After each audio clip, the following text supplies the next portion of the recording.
thank you so much everyone for coming out here tonight. I hope you all enjoyed the great Thai food from Noodle Boat. Woo! They're great, and we might have them as our wedding caterer next year. So yeah, congratulations! Yay. Thank you.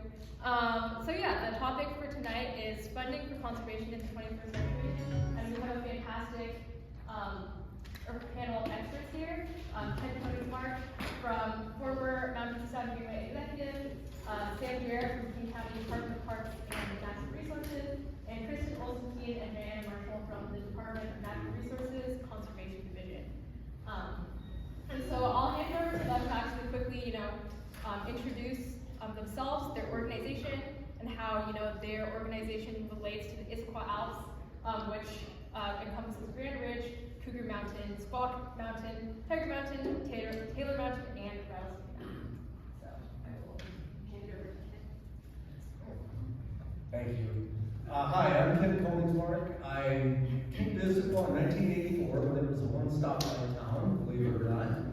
A little different today, but even at that time, Issaquah Alps had started the conservation movement that in a nutshell has led to what we have today, surrounded by 20,000 plus acres of open space in the Issaquah Alps, which then gave birth in 1990 to the Mountains to Sound Greenway organization and effort, which now extends all the way to Ellensburg. My claim to fame in that was that, believe it or not too, Boeing loaned me out. I was a Boeing employee and loaned me out for 10 years to work full-time in the Mountains to Sound Greenway, paying me to do that as part of their community donations program. But also recognizing that quality people want to come live and work here because of the environment around us, and we need to sustain and preserve that. And so I've been involved in Issaquah Alps as president, vice president, and board member for 30 plus years until about 5 years ago. And still I'm on the board of the Greenway and get my fingers involved in too many issues still today. Hey everybody, Sam, Jarrett. I work for King County Parks in our Department of Natural Resources and Parks Division, Environmental Policy and Initiatives Unit, Open Space Program. It's a mouthful. I've been with the county for going on almost 3 years. Prior to that, I worked for the State Department of Natural Resources, doing a lot of recreation planning and activation along the Interstate 90 corridor. Our team is focused a lot on upland land acquisitions, planning and activation projects, restoration, and a little bit of policy and guideline work to support our programs. We are a big player in the Issaquah Alps. We have Cougar Mountain Regional Wildland Park, Cougar Squaw Corridor, approximately 5,000 acres, 35 miles of trail. Taylor Mountain Force, we've got a project right now where we're flying in 6 bridges, hopefully in the next couple of weeks, to improve some of the trail system there that's super popular for equestrian user groups. We've got Mitchell Hill, kind of that conglomerate of land, Mitchell Hill Forest, Mitchell Hill Connector, Creston Ridge Forest, Soaring Eagle, Yuki Hill, Grand Ridge,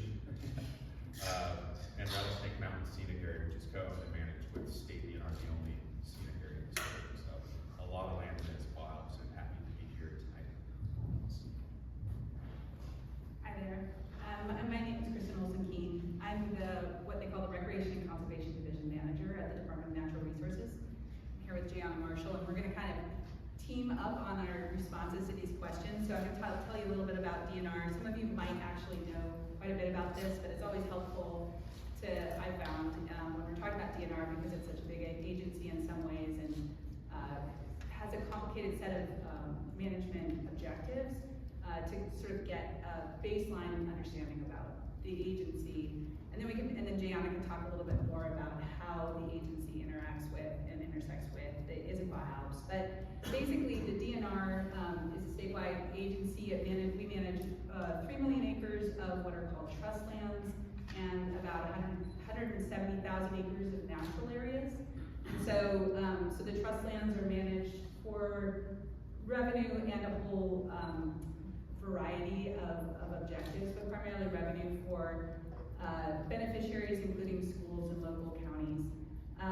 The natural areas program, you're like really excited to play that too. The natural areas program are not trust lands. They're lands that are managed for conservation or conservation and recreation values. And so,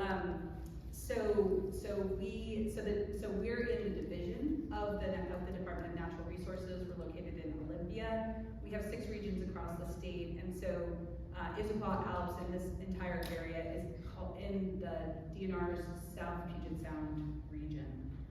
So I'm going to pass it to Jayana. She's kind of going to talk a little bit more about our conservation programs and specifically the natural areas the DNR manages in Issaquah Alps.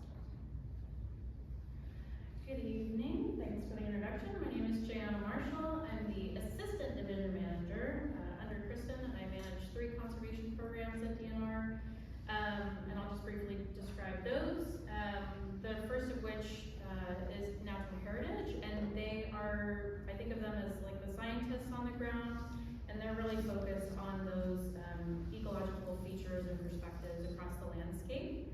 And then our conservation acquisitions team, sort of self-explanatory, right? They conduct transactions for us to then bring parcels and land into those conservation areas.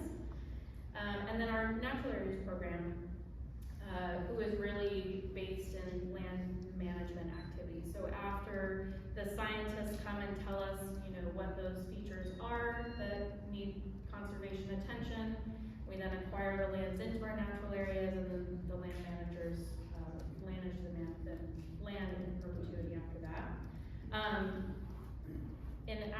In this area of interest, those natural resource conservation areas include, of course, you've heard Tiger Mountain, NRCA, and Rattlesnake NRCA, Mount Si, and then Middle Fork Snoqualmie NRCA. Oh, that's slide. We do have one visual, just to like give you an idea, and I'll briefly explain it. Okay. Perfect, thank you. So the red box is just sort of like a polygon. By no means meant to be a boundary of any kind. This just sort of indicates the area of interest for the Issaquah Alps Club, as was described. And then inside of the red box, you can see a larger green space on the left, and that's West Tiger Mountain NRCA. And then the what would be your bottom right, larger green inside the red box is the Rattlesnake Mountain NRCA. And then over to the right, you'll see Mount Si and the Middle Fork Snoqualmie NRCA is connected together. Great. Thanks for that introduction. So before we dive into some of the nitty-gritty details and how these deals happen, I want to learn a bit more about what conservation means to you and your organization, and when you're looking at land to acquire, what kind of criteria you use. So maybe we can pass it to Kristen. Okay, so getting back to the big picture on DNR again, broadly speaking, when we think about conservation, just to kind of remind ourselves, although you are conservation oriented, so you will probably already have this in mind, we're talking about lands that are not going to be developed, right? So those trust lands and those natural areas are lands that are not going to be developed. And we are basically trying to address how we think about conservation really depends on what the legislature intended for those lands. So we have on the trust lands, we have what we call working lands, particularly when we're talking about forestry. And just as an aside, DNR generates revenue from a variety of sources. Managing sustainable forestry is one of them. We also have agriculture programs, clean energy programs like wind and solar, and then we also have commercial real estate, grazing. There's a whole series of ways in which we manage land for revenue. But if we're talking about particularly forestry, when we think about conservation for trust lands, we sort of have, on the one hand, working lands, which you probably saw the Seattle Times article that pretty much articulates pretty clearly about how we manage those lands. And those are the places where we can sustainably actually harvest. But even in those working forest lands, which I would say is a degree of conservation, it's not going to be developed, it can be renewed. The next sort of bucket we would think about in terms of conservation is the lands that we defer, and we call that we defer our lands in that working forest construct for a variety of reasons. We have a habitat conservation plan, we have a variety of federal and state laws that sort of dictate the conservation that we need to provide on a working forest landscape in order to mitigate for impacts like threatened and endangered species and that sort of thing. So that would be like another sort of bucket. So we have the sort of working forest lands, we've got the deferrals that occur within that working forest construct, and then we have lands that are not generating revenue. So then you get into the natural areas, and those have really two flavors, right? Lands where we conserve them, but there's recreation is allowed. So we're conserving the values and the features that Jayana was describing. We call them element occurrences. They're high priority species and ecosystems that we are protecting, but we're also integrating that with recreation. So those are natural resource conservation areas. And then we have sort of pure preservation, which are our natural area preserves. Those are areas that are conserving those element occurrences where recreation broadly is only allowed for education and research purposes. So there's sort of like a whole range of conservation that we think about. Was there another question there? The question was, what does conservation mean and what criteria do you use to evaluate land for conservation, which I do believe you covered. Excellent. There you go. Sure. Well, conservation, I think, like personally, working in public service it's protecting the land for future generations, right? And we're at this critical juncture with a projected 1.8 million people getting added to the Puget Sound by 2050. Of that 1.8 million, 800 plus thousand are projected to be living in King County. So that's a lot of stress on the system, and that's a lot of urgency with making sure we stay ahead of that population gain. We protect enough of these critical green spaces for people to access. And so our agency and our open space team, who I represent in parks, we have a lens usually of conservation that's kind of obvious, but we do think about a lot of our acquisition. We're having some potential passive recreation benefit, and that's really baked into the Conservation Futures Tax Levy funded grant program.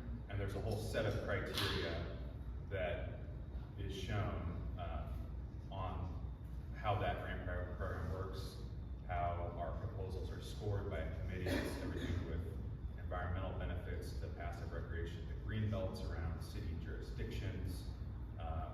There's opportunity areas where we're looking to reinvest in historically under-invested areas, usually around our urban landscapes where we're outside the city limits. And so there's a point structure for that. So that's really kind of how our work is driven by the Land Conservation Initiative and the Conservation Futures criteria, which I listed some of those larger criteria up on the screen here. Our work's also driven by several different important initiatives: strategic plan, action plan, our equity agenda, our open space plan update, which is a plan that's updated every 6 years with many of the partners in this room to really set the tone for how we acquire land. There's several groups in the county that also go after different acquisitions. We're just one part of it, and so that's all I'm kind of representing tonight. There's also Waterland Resource Division, Basin Stewards, River Floodplain Management Section, and Regional Trails staff that are looking to finish up some key missing links to our regional trail network. And I think there's other questions, and I'll cover some of these slides. I don't know if these are in order. This is a map of some of that CFT grant funding at work, and so these are some of the darker green parcels shown on that screen. Some of them kind of above the new Big Tree Ridge trailhead, where we picked up new land because of that tax CFT tax levy lid lift that a lot of folks in this room hopefully voted on. That really doubled our ability to go after land and increase the pot of available funds. It used to be, I think, like 3.2 cents, and recently doubled in 2022 thanks to the Prop 1 vote, which really is keeping us back on pace to acquire 65,000 acres in the next 30 years. which kind of aligns with those population projections. So it's critical to keep this work moving, and there's a lot left to do, and just happy to be part of the county's efforts in doing that and kind of serving the public. That's it. I'll take a little more philosophical approach. Why do I care about conservation? Why do I get involved? Because I view it as a mission, a obligation, as a person living on this earth, and as we see what humanity has done to this earth on the whole, and how climate change, for example, and other issues are now impacting us in ways that are only just starting. I go back to the fact that conservation, to me, is trying to save as much as we can of what was created for us to be wise stewards of, and instead the human race has largely exploited and abused the planet to a point where it's hurting badly and showing it. So conservation means we need to save as much as we can while we can, not just for humans. We can't forget the wildlife, the waters, the air. All of it is the ecosystem that keeps us alive. And that's why we do conservation. In the end, it keeps us alive. So for me, it's a passion. There are others in this room. I'm looking at Terry Lavender, who headed the CFT committee for decades with a passion and devotion, totally unpaid, but because it's in her core essence of who she is to do conservation. And as she was telling me tonight, she got far more back out of that for herself than the work she put into it. And I would say the same thing. So that's why we do conservation. What is my criteria? Anything we can get, anytime, any place, as cheap as possible, and especially if we can make a developer pay for it.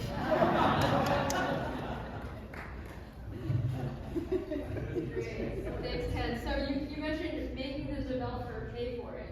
And so my next question is about, what are the different funding sources for these deals, and, how does a deal actually happen? And so if there's any, particular examples that you could use, an illustrative example, that'd be really cool. Especially, Ken, if you have an example of making the developer pay for it. Start with that. Sure. So the funding sources for acquisitions, for conservation acquisitions, we're always looking for funding sources, let's just say that. Primarily, we rely on capital funding from the legislature. We also apply for grants through the Recreation and Conservation Office, so the Washington Wildlife and Recreation grants. So, they have a whole variety, right? They have habitat and state lands restoration. There's a whole variety of WWRP grants that we apply for. When you're talking about, so I know many of you are familiar with DNR's Trust Land Transfer Program, and so when we're looking at trust lands that have either ecological or social benefits related to them and managed for the beneficiaries and become eligible for moving out of that trust status, so out of the revenue generating status into a conservation status, that's also funding from the legislature. That's capital funding from the legislature. Those are largely the funding sources that we look for, but we also, look for federal funding, so National Coastal Wetlands Conservation, even the Navy has a program, depending, so it depends on where you are in the landscape, but they have something called the Readiness and Environmental Protection Integration Program, REPI. So there's sort of like, it depends on where the land is, what the values are, and who has interests around there, but we're looking for multiple different sources for purchasing conservation. So I mentioned the Conservation Futures Tax Levy, and that's the main source of funding that the county uses, and particularly our open space team. We are eligible for some Recreation and Conservation Office acquisition grants. We haven't felt the need to go for those because of the levy lift on the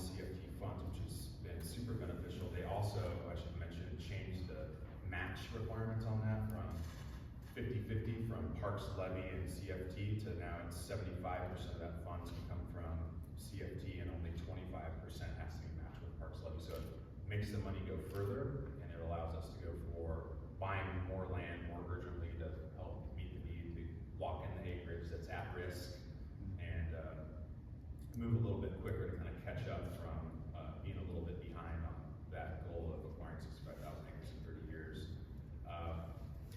I've done for federal lands access program grants. It's a tough sell. You have to have a nexus to federal benefits, and usually it has to be adjacent to their land. I was unsuccessful on a recent application. It was probably a little bit too distant to show those benefits. I should also mention the CFT, the opportunity areas. That's the areas in urban, unincorporated county where typically they don't have access to green space. It's not within a quarter mile, which is one of our goals. It's in the lower third census tract for health and income, and these are areas that haven't been invested in the past for various reasons, and we're trying to reduce barriers to access, reduce barriers to public participation in planning those new acquisitions and parks, green spaces that could be active parks or a mix with some trails. So those are CFT in a nutshell is really our main go-to right now, and it's been doing a great job, and thanks to all the voters. So, thank you. Kim, can you bring up those charts I sent to you? And we'll show how some developers get to help build our open space for us. I'll give you concrete examples of how many live in Issaquah Highlands? Nobody? Really? She's behind you. Okay. Well, I'll give you the story of Issaquah Highlands, of Talus, and of the first transfer of development rights, all in Issaquah, all that resulted in saving roughly 2,500 acres at no cost to the public. So let's talk about that. My point being, we can't just do conservation by going to a landowner and saying, oh, your price is $3 million, we'll give you $3 million, and the deal is done. We have to get creative, we have to stretch the money, we have to leverage, we have to try to get the most bang for the limited public buck. I wrote, citizens can often achieve better solutions than public officials, because those in government, including our friends on the panel, are limited in what they can do by policies and procedures and rules around the funding and so on. Whereas I could be a freewheeling agent in many cases, which gets you in some trouble at times, but also opens doors at times. Advocacy and engagement can work and can win. Let me give you some examples. Let's look at Issaquah Highlands. Got the next chart? There we go. Maybe. I see it on your screen, but not up there.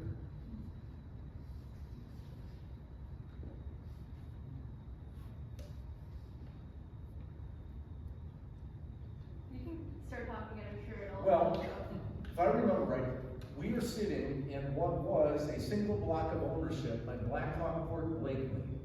And it was about 2,223 acres, as I recall, zoned 1 home per 5 acres. This was rural King County that we're sitting in now.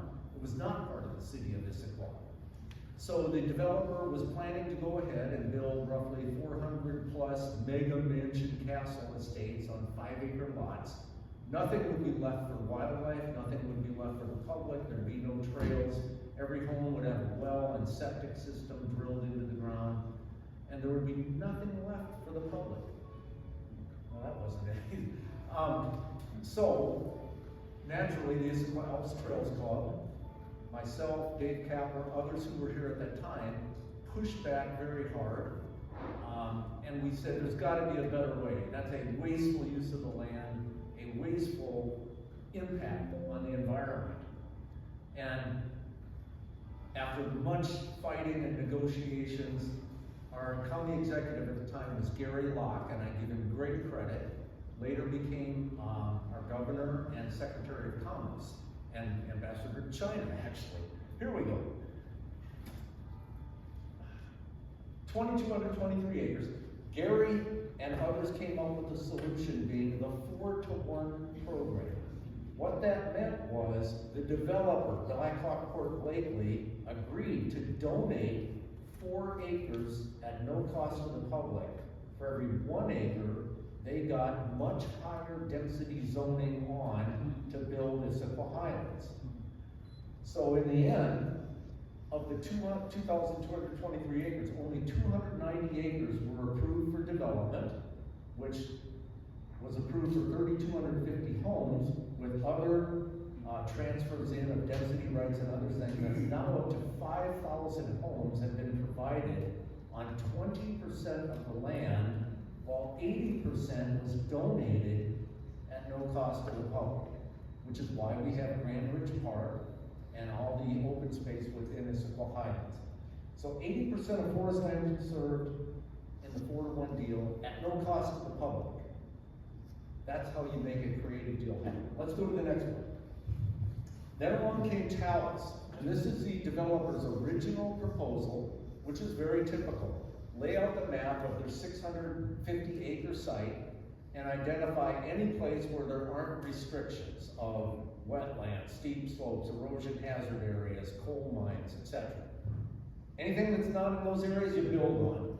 So you had nodes of development going across the entire 650 acres, including, if you look at the lower left, a node up right next to Squaw Mountain State Park would have happened. Very few know that they owned that portion of land. So let's go to the next slide. Again, in this case, we had a cooperative developer who came and he said, I've heard about Issaquah, that, you know, you guys fight us when we come out here, and I don't want to come out and get in a fight, so what do we got to do to have a development that will work without a big fight that costs money, time, effort, and a lot of anxiety? They could have done 1-acre lots, but they too agreed, after much negotiation and some compromise, to say that they would build on roughly 20% of their land, 150 acres, and donate the rest to the city of Issaquah as parkland, which, by the way, made a needed wildlife and forested corridor between Cougar Mountain Park and Squaw Mountain State Park. That was the key issue. They also agreed to things like creating a net improvement to downstream water quality flowing into Lake Sammamish. So all of that pollution from a new development would be contained in stormwater detention ponds with state-of-the-art treatment, and they funded their own remediation of a former coal mine site on the creek to make sure that the runoff from that coal mine was not polluted. So these are the kind of things. This is the final outcome. Remember all those nodes of development? None of them to the south of the 2 creeks, West Fork Tippets Creek coming down off Cougar Mountain. And all of this was kept as open space, at no cost to the public again. So let's do the final one. I know I'm taking up too much time, but I'll make it really very quick. The final creative thing, transfer of development rights.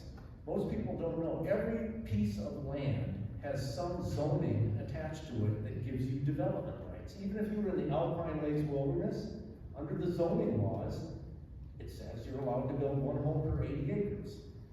Now, the Forest Service won't do that, but the zoning is there. In this case, 313 acres was zoned 1 home per 5 acres, right next to Grand Ridge Park. Needed a connection over to state DNR lands above Preston, which, by the way, have expanded greatly since then. We needed that connector.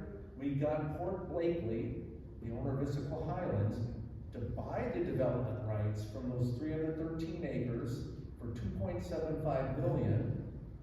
Transfer those rights into Issaquah Highlands at the time for 500,000 square feet extra of commercial office space.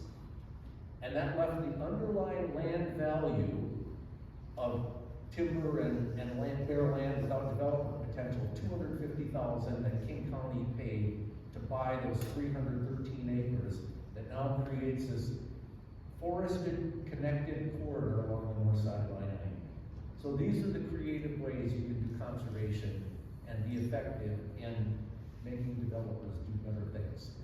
Ken, before you move on, 3 charts ago, you had the phrase scab on.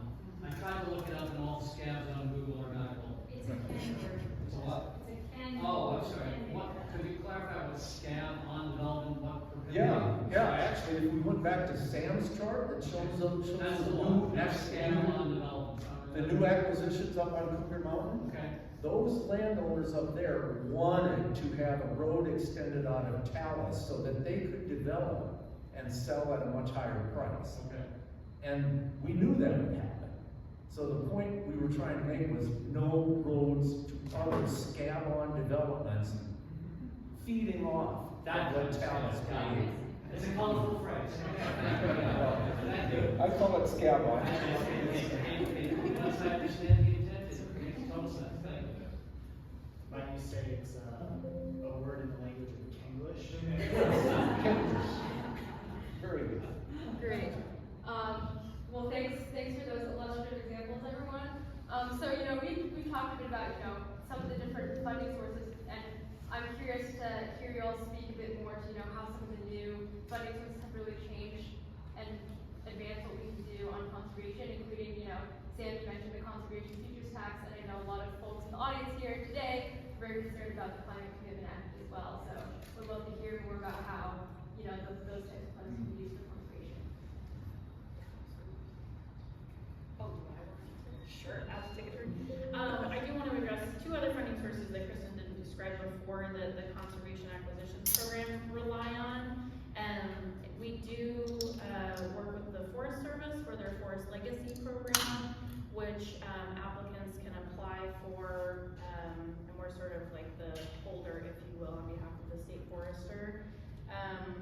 And these funds acquire working lands and put an easement on the lands to protect it from development. And then Section 6 under the Endangered Species Act, the U.S. Fish and Wildlife Service directed to cooperate with states, and they do so through making that funding available to purchase lands through the Threatened and Endangered Species Act. And so DNR accepts those applications, and we work with the applicants as well. So yeah, in terms of new funding sources, we were very happy in 2023 to receive, I think it was a $2 million funding request for conservation programs, and that really made a huge difference to us. We were able to, fund staff to manage our natural areas, which we have not been able to do since the recession. So we have an Olympic region, it's primarily the Olympic Peninsula, where we were able to finally have a natural areas manager in place. We added other staff, we were able to hire a planner. One of the challenges that we face is, while we manage 97 natural areas, many of them don't have management plans that help us define what are the features we're protecting and ensure that they're persisting over time into perpetuity. And so we were able to hire a planner. It's a nail biter for us on what's going to happen with the Climate Commitment Act. There's some other funding sources that became available that have made a big difference to us. Some of them are on more the recreation side. In the second half of not the 23-25, 21-23 biennium, the legislature partners, actually recreation partners, worked with the legislature to get a significant amount of funding for all of the land management agencies, so Parks, DFW, and DNR, which resulted in $10 million a biennium for DNR to address backlog maintenance needs. That's just been a total game changer for us. That's ongoing operating funding, and that is incredibly, has made a lot of changes for us. And then, we during that same, or during the 2023 session, we did get funding for doing a strategic planning process, our outdoor access and responsible recreation planning process. So those are some other funding sources. But I would say for conservation programs, it's really been the Climate Commitment Act that's been really significant. Let's see, I think one of the new funding sources is a grant category that's carved out of the Parks levy. I may not get the title right, but it's something along the lines of like parks and river corridors. The county, our open space team, is an eligible applicant to go after that, but in a competitive process with parks districts. It may be open to nonprofits as well, and different cities. That's a source, and some of our team members have been successful with that, especially on river adjacent properties that are more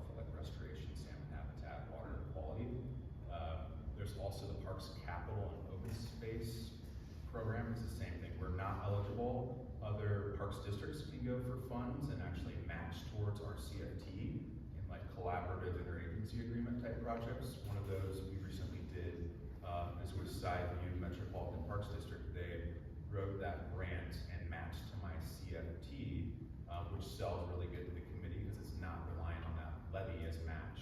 So it doesn't take into that pot as much, and that was for total reinforced acquisition. I guess it's technically out of the Issaquah Alps, but that's an example of a new source. And then CFT, that's, you know, we mentioned that, it's been around since, what, 82? Earlier. It was passed under Dan Adams as governor in the 70s. And, it wasn't used until 82 by King County. And every county can set up a process and collect it, and there are still only 12 counties in the state that do. And King County is by far the most aggressive. And the 6.25 cents is the cap that the state will allow. And so now it'll start decreasing again. And so we will have to reset it again in the future to keep it up at this level.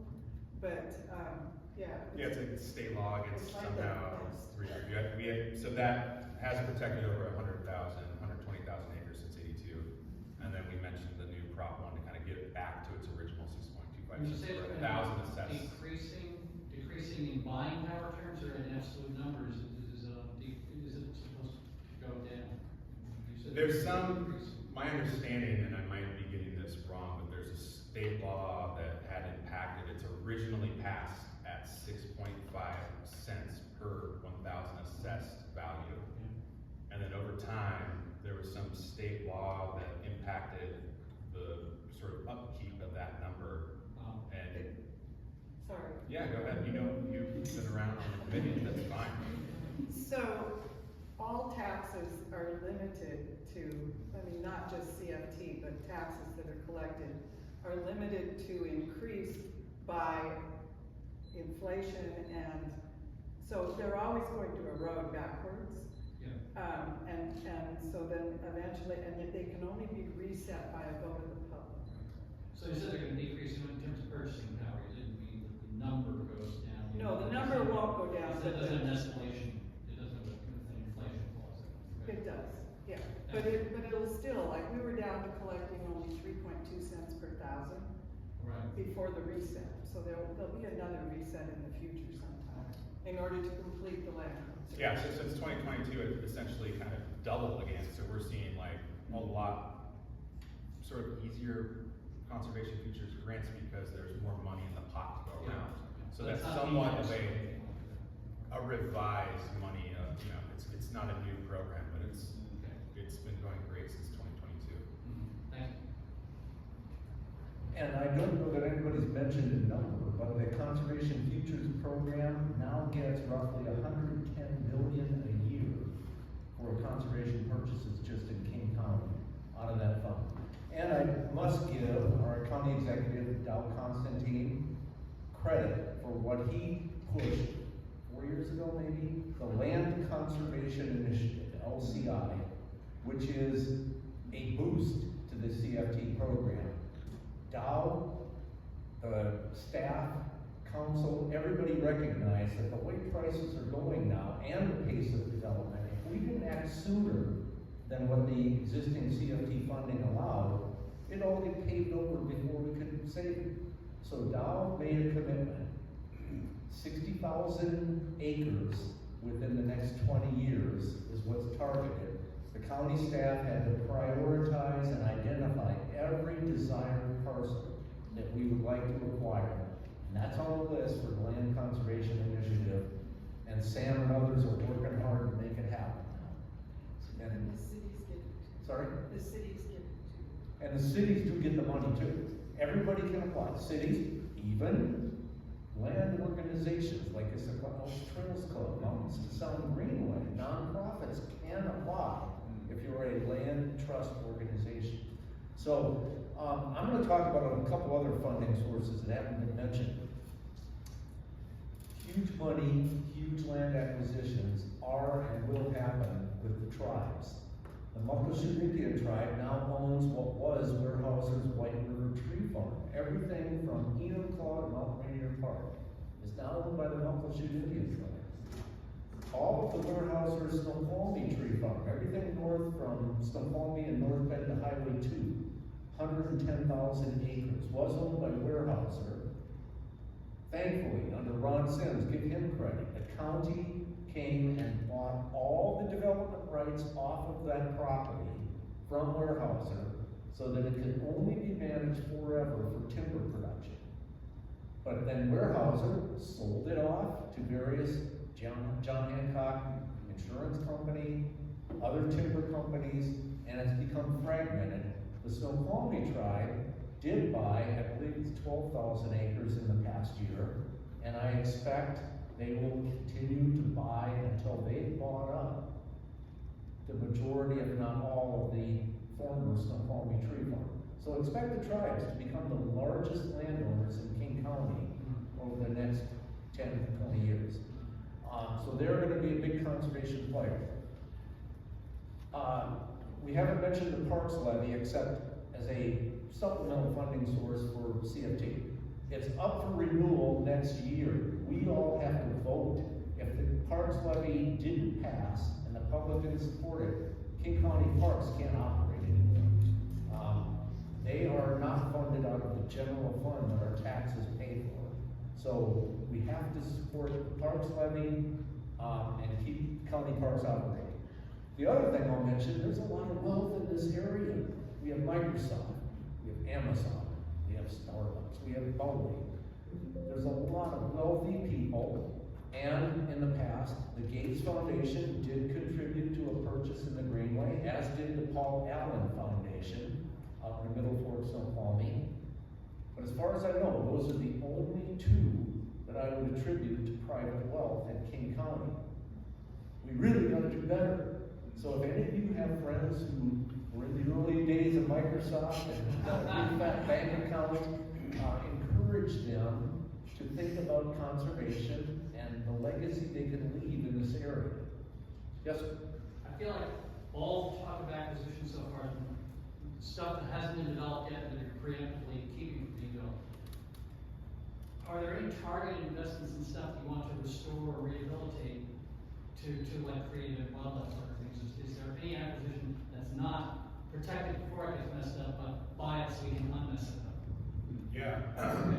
I think I hear a lot of colleagues that have been sort of in the acquisition game for a while saying like the last sort of easy parcels have been bought. Yeah. And so a lot of the new stuff I'm going after and sort of seeking landowner interest in if they want to sell is like boundary line adjustments, conservation easements.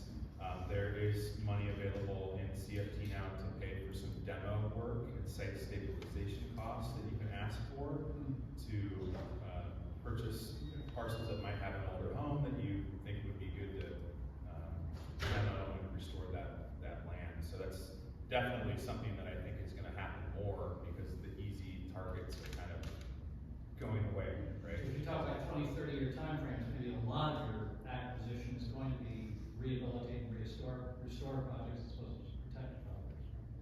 Exactly, and they're sometimes more complex.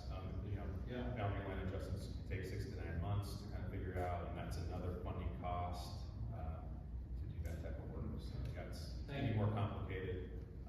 But obviously, we're really seeking out the last remaining mature forested, undeveloped, at-risk parcels. At least our open space program usually focused in uplands areas of the county.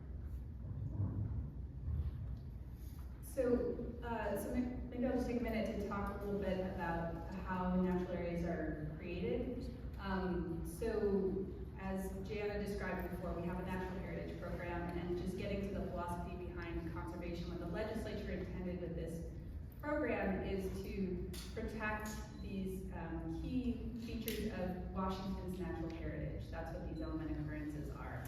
So when we are looking at some place to establish a natural area, we're looking for those element occurrences because that's our job. And so we have our ecologists look for these element occurrences, look for the extent, and they do a lot of thinking about, you know, are these in a good condition and can they persist into the future? And so what we'll do is if we find those places and we decide to pursue establishing a new natural area, the first step is to establish the boundary, which is a decision made by the Commissioner of Public Lands, which is basically an administrative boundary which allows, sort of gives DNR the ability to conduct acquisitions within that boundary. As we make those acquisitions, that then becomes the natural area. So the initial boundary isn't actually the natural area, it's what we've acquired within that. What we've found is that there are often developed parcels within those boundaries, and it has, in some cases, DNR has had the ability to acquire those developed parcels and work to restore those places by removing those structures. Of course, I know you all know this, and this is sort of going unsaid, but obviously those are more expensive parcels, those developed parcels, and so that kind of fights against, if you have insufficient funding or you're sort of looking for funding, those are the hard places to invest in. Do you want to say anything? Kelly, can I give a couple of quick examples too? Oh, I had one example actually that I wanted to mention, which I'm not an expert in, but I know that the city of Issaquah is actually buying up some, you know, they're trying to buy up some homes in floodplain of Issaquah Creek, you know, areas that flood a lot. They're trying to kind of, you know, acquire those, give more floodplain, and kind of buy out the homes that flood a lot, which, no comment on potentially how the federal government could potentially take that into account with the way that our flood insurance program is essentially, and I'll take it back to that. Well, just quick examples. I was on the CFT committee with Terry for many years. We bought out an entire trailer park along the Cedar River. We bought a laundromat in West Seattle, because when you're in Seattle, where are you gonna find park space anyway? We're in areas that need a park. You have to buy something that's already developed, tear it down, plow it under, and create a park. And that's the routine approach in Seattle. And it can be in other places, but right now out here, we're trying to save what we can and still in a natural condition. And you have a question? Oh yeah, Kelly, as I recall, your first question was about how the Climate Commitment Act has helped fund lands. So the one that I know of in the Issaquah Alps is the trust land transfer, trust land transfer parcel. It's 99 acres on West Tiger outside of Preston. It's a legacy forest, and that is at risk if it doesn't get funded by the Climate Commitment Act to not get funded. Yeah. Do you guys know of any others? So actually Hillary Franz at the end of last year had a press conference at High Point Trailhead where they were announcing, I think it was like 2,000 something acres across the state that were going to be put in conservation status, including like, I think it was 289 acres on Tiger, don't quote me on that. And that one actually, I talked to the DNR person who was there, and while the trust land is actually, it's funded out of like the regular operating budget, this one I think it was specifically like funding from the Climate Commitment Act that went towards this. And so, you know, they talked about that. Hillary Franz had a really, you know, eloquent speech about that. So it's definitely like a major funding source above and beyond even, you know, the existing other funding sources for conservation. Absolutely, all across the state. Yeah. Cool, great question. Oh, one more. Could you talk about some of DNR's goals for conservation, like either specific, and any needs and RTAs you want to open up, or like big picture, you know, something similar to what King County has with the goal of 65,000 acres? Oh, like an acreage goal? Anything. Well, so the goals for the DNR's natural conservation programs really are dictated by our Natural Heritage Plan. Our Natural Heritage Plan articulates all of our conservation priorities, right? So it's all of these rare and sensitive plants, ecosystems, and animals that we're targeting. So we're really looking for any areas that have those features associated with that, and then that show examples of them that are in excellent condition and can persist into the future. I mean, that's really kind of like what guides our conservation work. Do you want to talk a little bit about conservation? I too, I just wanna make a pitch too for natural heritage. If you're at all interested in this kind of idea of what natural heritage does, they go out in the field, right, and then they look for these element occurrences. If you Google the Washington Natural Heritage Data Explorer, you can go into their map, which is, you know, you can kind of move around and play with it live, it's really cool. There's about 7,000 different data points in that map that will show you where they have identified throughout the state as a high priority conservation spot. Some of these element occurrences are very small.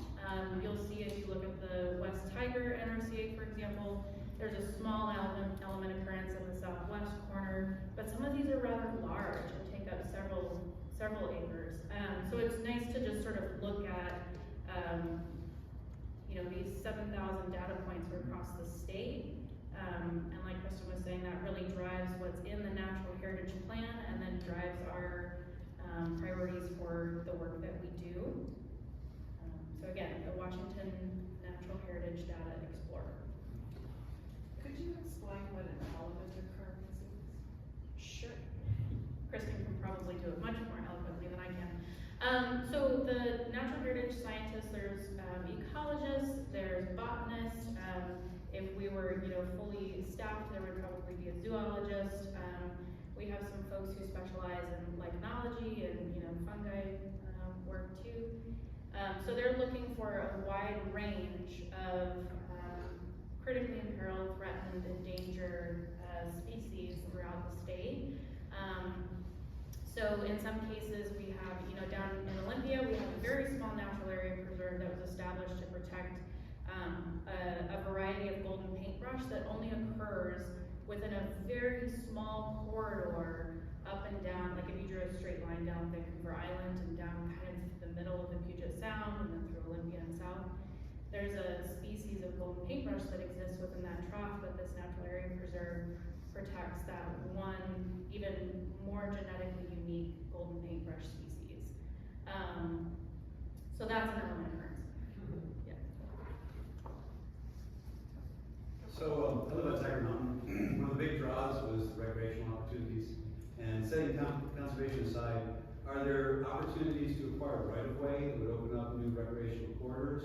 We've actually got 3 watersheds cutting through this area, Tolt to the north, Chester Morse, right by the Iron Horse trailhead, and then to the south, Howard and Henson.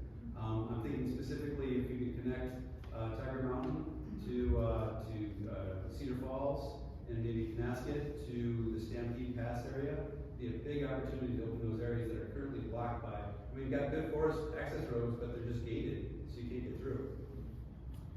Yeah, that's an interesting question. And to be totally honest, I haven't thought a lot about acquisition on the recreation side.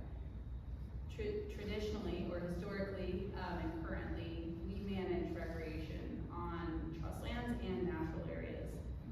The driver behind DNR acquiring lands is really for the trust land side, right? And then recreation can occur there. It's an interesting idea, and I know that there are other people who are also interested in connectivity and acquisitions driven for specifically recreation purposes.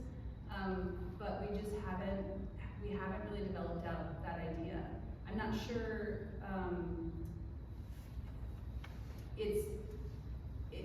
For the reason that you were describing, that, you know, government employees are governed. I mean, we have to do things because we have authority to do. We can only do things because we're authorized to do them, right? And so we're sort of like driven by policies and procedures. The reason DNR sort of like backed into recreation in a sense because of the Multiple Use Act, and so that ensures that that these lands that are managed for trust beneficiaries are available, right, to the public as long as it's not infringing on the revenue generating capabilities, but you can also compensate beneficiaries for that. So, but it's an interesting thought for DNR to actually try to expand recreation for recreation's sake. There's a lot of history in those corridors too, lots of ghost towns and things like attractions. Yeah, that's interesting. I mean, thanks for suggesting it. I wish I had a better answer for you, but it's a good idea. Ken, do you want to add anything on that? No. that, on a smaller scale, I think a lot of these broader, thinking about recreation corridors, there's the P2C, which is a huge one, because there's the railroad right of way. On a smaller scale, I know one of David Kapler's long dreamed of projects was the Cedar River to Lake Sammamish Trail, and he's like, oh, maybe we'll never be able to do that in my lifetime, but at least Lake Sammamish State Park, Issaquah Mountain State Park. So I know there's a couple parcels there where, it's we did 10 feet at the back of someone's property. And David Kapler, being akin to Ken Konigsmark, being his own private citizen self, can literally just, go knock on people's doors and be like, hey, let's talk. Whereas, our friends who work for different government agencies might not be able to do that because of where they sit. And so, it's really great to have organizations like the Issaquah Alps Trails Club that can play that role when needed. Seeing no other audience questions at this time, I do have some other questions. So Ken, earlier you mentioned that the tribes are becoming an increasingly bigger player in land acquisition and conservation. So I'm curious, where have you seen them be active in conservation, and how is that kind of changing the landscape for conservation in general? Beyond just buying land, how has that shifted the dynamic? So maybe I'll give it to Sam first this time.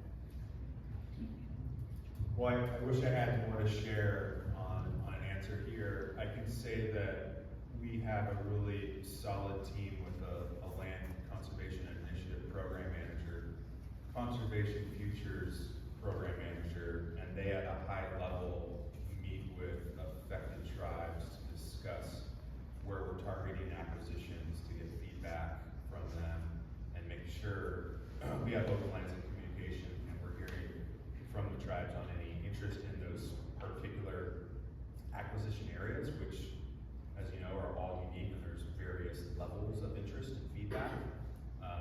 The message we're hearing is early engagement, and that's for all of our work, not just acquisitions, but planning, at the pre-planning stage, doing better outreach and consultation to really make sure we're scoping the project in a good way that respects and acknowledges tribal treaty rights. I would say, outdoor recreation and impacts on wildlife is something that we're hearing. There's a really big interest in that, and for agencies to study more of those impacts and integrate that data into planning processes to better understand how we're programming and activating these landscapes.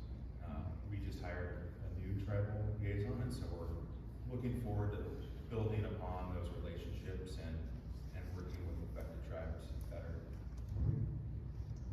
Yeah, what Sam's getting at is building trust, and there is a lack of trust between the tribes, who can blame them, and the U.S. government agencies or county agencies or whatever agencies there may be.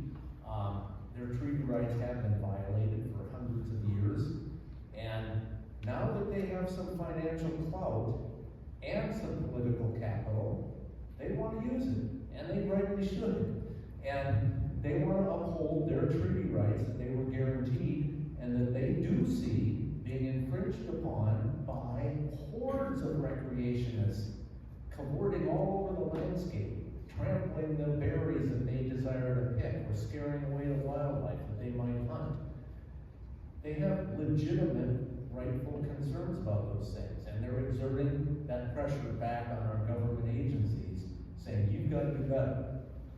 And also, if you can't guarantee our protection of our rights, we'll buy the land ourselves now and protect it ourselves. That's where it's kind of going. So all of this is a trust issue. Sam illustrated how the county's trying to build trust. So is amounts to Sound Greenway with the tribes. So is DNR, I'm sure, the Forest Service, and everybody else. But it's a long road to go after your rights have been abused for 100+ years to gain back that trust. I might just add, Issaquah Alps Trails Club is also yes. forms some really good relationships with tribes. I'm really appreciating this question. As I'm not sure if we mentioned this earlier, but Jayana is a recently joined our Natural Areas program, and she came to us from our tribal relations office. She was the deputy director of our tribal relations, and so I have Jayana. I can certainly do that.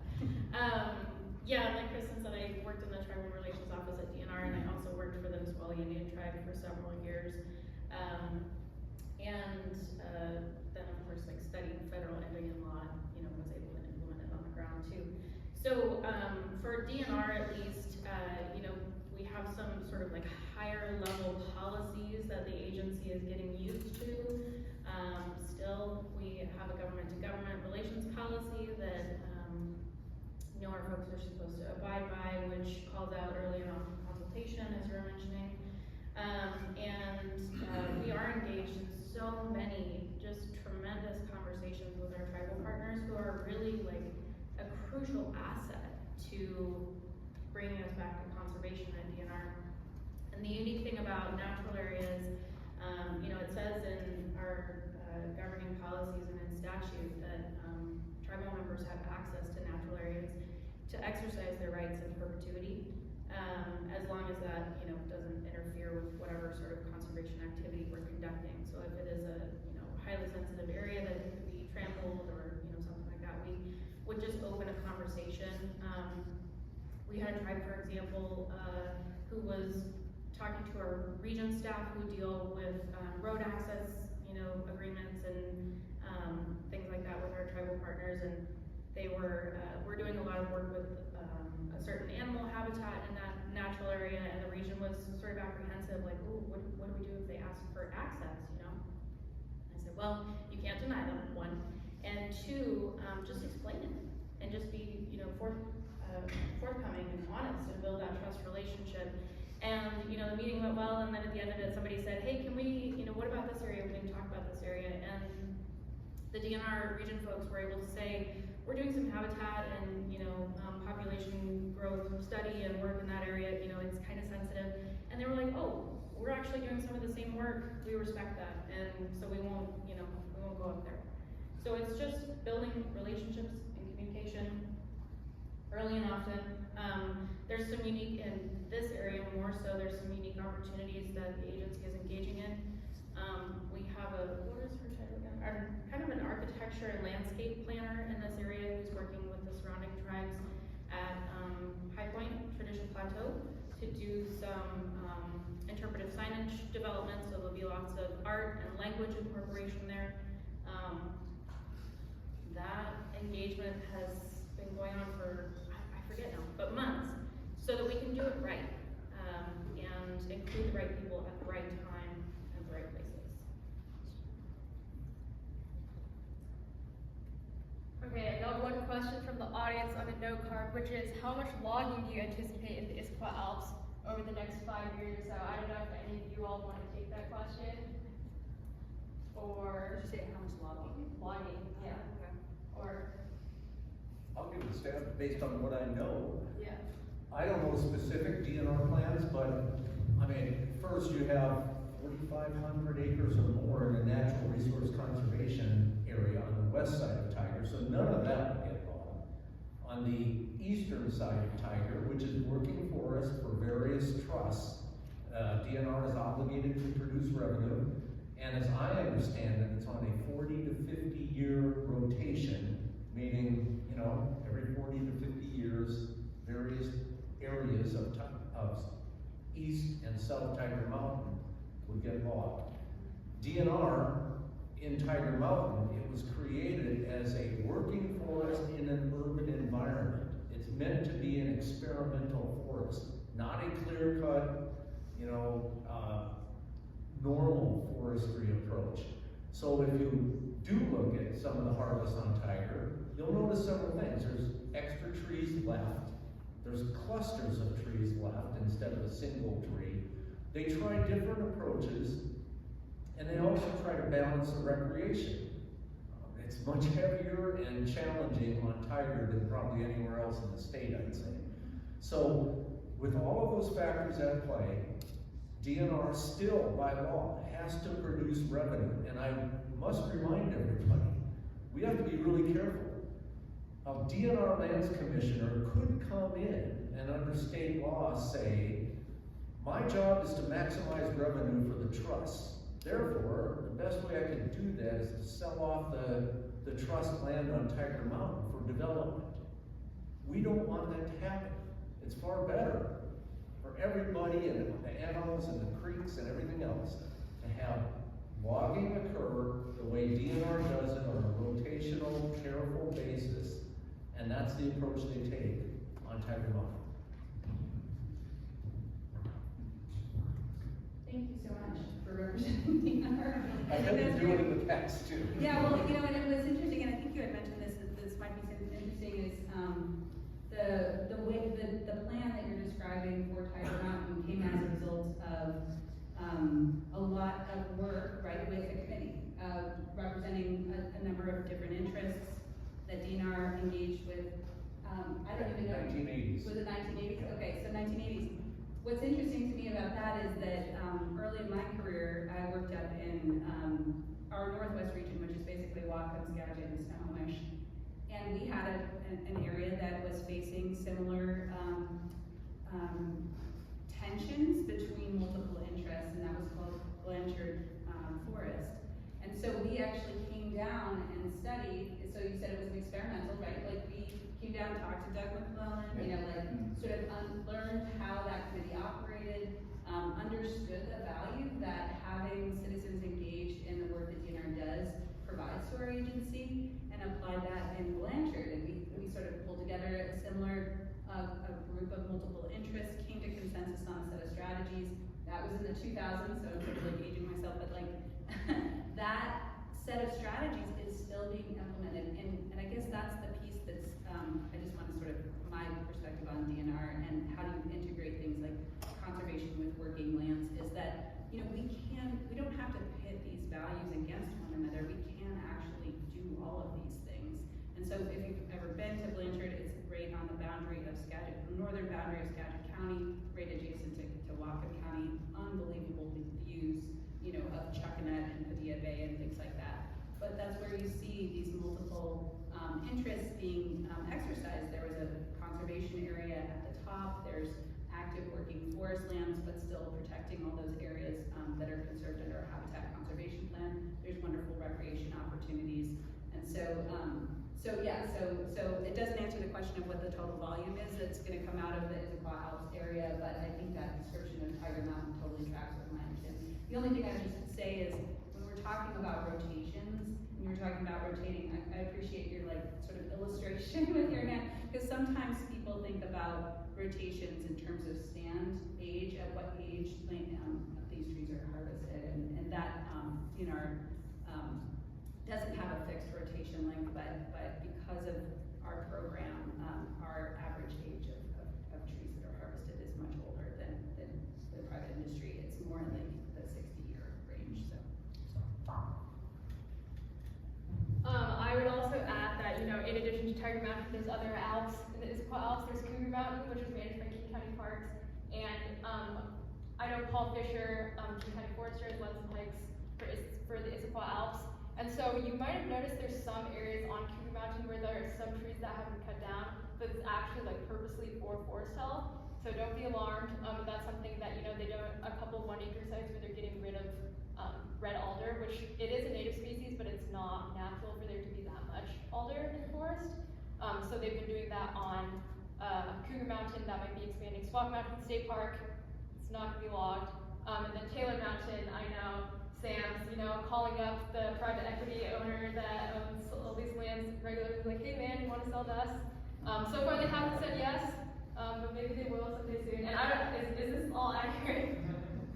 We can seek landowner interest for acquisitions. Yeah, I write letters to various landowners, and the question was on logging. I just quickly say Paul Fisher, I think he led a hike with Issaquah Alps Trails Club. He's our lead forester. He does a great job, and I don't want to speak too much on the science because he's the expert, but all of our forestry work is mostly driven by forest health. We're not mandated to give revenue back. Sometimes Indians could provide some revenue, and that could get reinvested back into a future forest health prescription.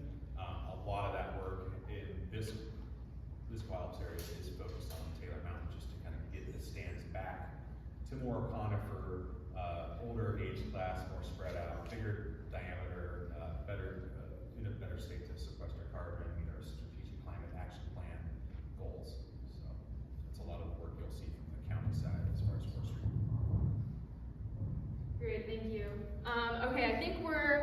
running low on time here. The last question is, we've talked a lot about, funding for conservation, past deals, and we want to end on a more, forward-looking note. So what's something that really, you're looking forward to and excites you about what we're going to get done in the next 5 to 10 years? Well, talking for the mountains to Sound Greenway, I mean, it's been an amazing 30 years, 35 years almost, since the Greenway started. I forget the total amount acquired, but it's in the hundreds of thousands of acres between Seattle to Ellensburg, creating a green corridor. The next 5 to 10 years is filling in the missing pieces, those really hard to get ones that have, there are many that take 20 to 30 years, but they do eventually come around and we can hopefully get them. Those are the ones we're working on. That's what I'm looking forward to in the next 5 years. Yeah, I think many of you have met my former colleague. She retired, Kelly Hines. She used to come to these, and she's had this whole career of work on Cougar Mountain. So over the last year, I've kind of inherited a lot of that work, tried to scope out additional targets, and wanted to build on the Cougar Mountain kind of complex, the obvious inholdings, but also larger tracts that are undeveloped on the perimeter. Also, Dave Kimmett, another colleague, retired recently. Many of you know his efforts in the Mitchell Hill, Preston Ridge Forest, Grand Ridge kind of complex. So it's the same story there, picking up on his legacy of work, finding new opportunities, strategically contacting landowners, getting out. Word of mouth to find new properties is super strong. Once you kind of get in and learn neighbors, they'll, word travels, and then they'll contact me and kind of create that network of possible clients. I'd say in this corridor, I used to work for the state, so like a lot of the stuff I'm proud of, I've only worked for the county for 3 years, but a lot of it's like the Tiger Mountain rec development and sort of figuring out how to balance multi-uses in a zonal approach. And, in 2008, going to Issaquah Alps Trails Club meetings and figuring out with Dave Capper, like how do we get the mountain bikes to kind of get better opportunities and keep them out of the natural resource conservation area. They're kind of going everywhere, and gave them an awesome recreation resource, which is scrapped for RCO grants over a decade. Also working with the county to get 7,000-ish acres of development rights on the Raging River, huge acquisition effort, and then doing a 2015 rec plan and building out that system. A 200-foot bridge on TMT, which is kind of a cool legacy project.